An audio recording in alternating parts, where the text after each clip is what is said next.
In this video, we will learn how to get potato graphics in Fortnite. In Fortnite, in order to get potato graphics, all you need to do is from the video settings tab, you need to tweak all the graphical settings. So in order to do that, firstly we'll press escape. From here, we need to click on the gear button. Clicking on the gear button will take us to the video tab.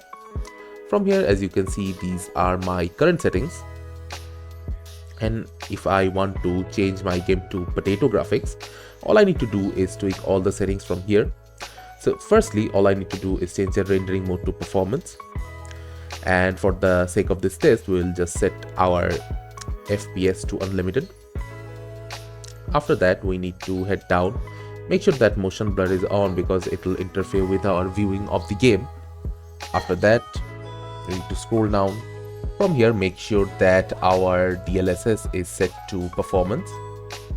After that, scroll down. Shadow should be off. Global illumination will be off. Reflection will be off. Beauty stance can be whatever you prefer in game.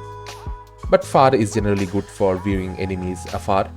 Texture should be low. Effects will be low. Post-processing will be low.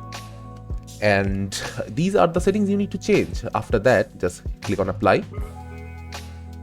And we'll need to restart our game to take this effect. Now, as you can see, the game's graphics has changed drastically, and you can say it's looking quite like a potato game. And if you look at my FPS, it is nearly 500. So this is how you can easily achieve potato graphics in Fortnite, and you can enjoy the game with a very high FPS. Thank you for watching. Subscribe to our Topical Talks channel for more videos.